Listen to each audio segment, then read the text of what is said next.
Welcome students, I am Rashmi, your English teacher. So we are doing worksheet number 10 and it is our 10th class.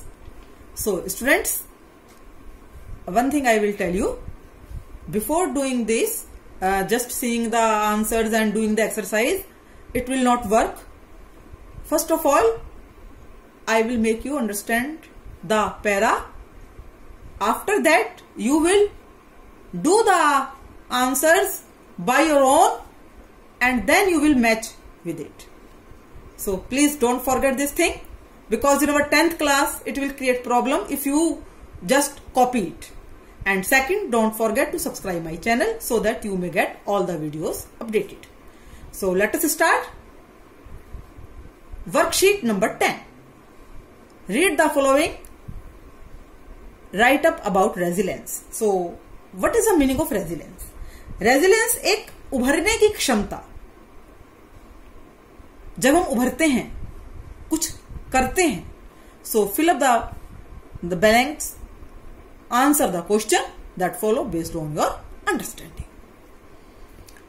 Resilience is a person's capacity to respond to pressure and the demands of daily life. देखिए बिल्कुल clear हो गया. Resilience is a person. आप एक काम और कर सकते हैं, एक क्वेश्चन को भी आपको पहले पढ़ लेना चाहिए. उससे जैसे ही ये लाइन आ गई, व्हाट इज अ रेजिलेंस, देखिए बिल्कुल क्लियर हो गया. Resilience is a person capacity, person की क्षमता है टू रेस्पॉन्ड करना. किसको रेस्पॉन्ड करना?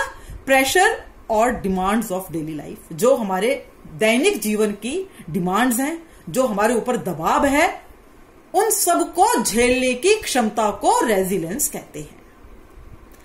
Dictionary definition include concept like flexibility, durability, strength, speed of recovery and buoyancy. Dictionary definition भी इंक्लूड करते हैं. कुछ कंसेप्ट हैं. फ्लेक्सिबल होना, लचीलापन, कितना इसमें ड्यूरेबिलिटी है, कितना उसके अंदर ताकत है, कितनी स्पीड ऑफ रिकवरी है, और बुओयंसी होता है उछाल आना. So, like building a muscle, increasing your resilience takes time and intentionality. जैसे एक हम मसल हमारे बनते हैं, इसी तरीके से हमारा जो रेजिलेंस है, इसको भी हम बढ़ाते हैं और इसमें टाइम लगता है. टाइम लगता है इसके अंदर. So focusing on 4 core component. इसके 4 कंपोनेंट हैं: connection, wellness, healthy thinking and meaning. They can empower you, आपको ताकत देते हैं to withstand and learn from difficult and traumatic experience. आपको आपकी हेल्प करते हैं. कैसे हेल्प करते हैं? कहां से हेल्प करते हैं? डिफिकल्ट और बहुत ही भयावह एक्सपीरियंस से. So to increase your capacity for resilience we may use these strategy. तो हमें अपनी रेजिलेंस की कैपेसिटी को बढ़ाने के लिए हम इन स्ट्रेटेजीज को अपना सकते हैं. कौन सी स्ट्रेटेजी, कौन सी तरीके? Connection, wellness, healthy thinking. So you may build your connection and prioritise relationship serving your family, faith and society. आप क्या करते हैं? अपने कनेक्शन बढ़ाते हैं और जो आपके रिलेशनशिप है उसके अंदर आप, जैसे यदि आप अपनी फैमिली को सर्व करते हैं, फेथ है, सोसाइटी है, इन सब से भी आपका रेजिलेंस बढ़ता है.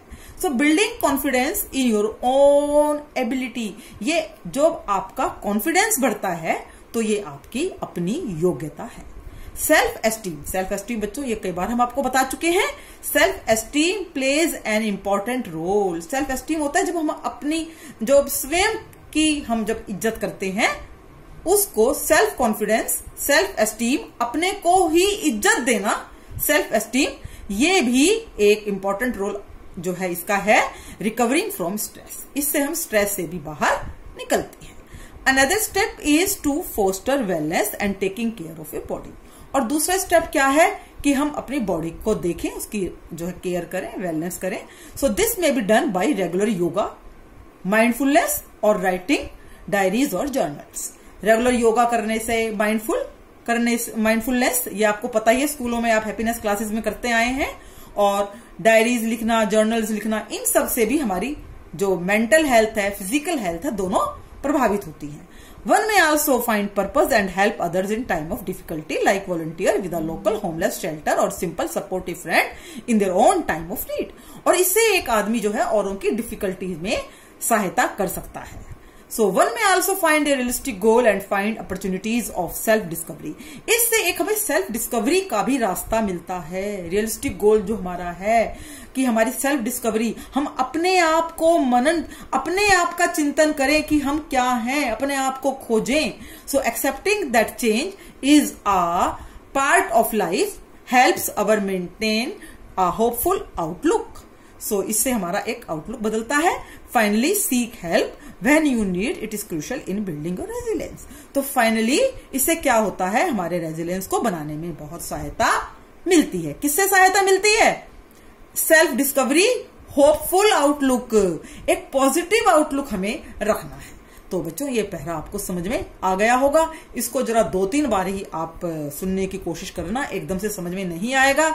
इसीलिए आपकी ये वीडियो बनाई गई है ताकि आपको दिक्कत ना हो। तो अब हम क्वेश्चन पर आ रहे हैं। मैं अभी पहले आपसे डिस्कस करूंगी, फिर आप अपने आप लिखना और बाद में फिर आप मिला लेना। मैं आपको बाद में असाइनमेंट में लिखूंगी। So the question number 1, what is resilience? तो बच्चे बताइए, कुछ दिमाग पर जोर डालिए। चलिए आपको हम पहली लाइन ही बताएंगे। What is resilience? Just it is very clear. The first line, resilience is a person capacity to respond to pressure and demand of daily life. Clear it is? Now come to the second question. Dash and dash are two concepts used to describe dictionary definition of resilience. ऐसे कौन से concept हैं जो है इसके resilience को explain करने में सहायक हैं? तो बच्चों वो है फ्लेक्सिबिलिटी एंड ड्यूरेबिलिटी। ये देखिए flexibility, you can write strength also. One more you can write, there is no problem. Strength, speed of recovery also you can write. And the main is flexibility and durability. And the next question is, focusing on these 4 components can help build resilience. So which are these points are there? Again we will see. It is very clear. See here, connection. 4 points there given: connection, wellness, healthy thinking and meaning. So very easy. Now come to the next. How can we build our connection and prioritize our relationship? हम अपने connection को कैसे सुधार सकते हैं, कैसे बना सकते हैं? तो इसका आंसर भी है, we can build our connection and prioritize relationship by serving our family, faith and society. Very clear answer. Now come to the next. Find 2 strategies that can be used to build resilience as mentioned in this passage. ऐसी वो कौन सी 2 strategy हैं, 2 तरीके हैं जिससे हमारा resilience बढ़ता है? तो ये भी बिल्कुल आसान है। आप सोचिए, पहले इसको दिमाग लगाइए और देखिए। वो 2 चीजें हैं, self esteem and yoga. Here it has been written, self-esteem and yoga play a great role. Now come to the next question. Have you ever been in a difficult situation? Yeah, yes.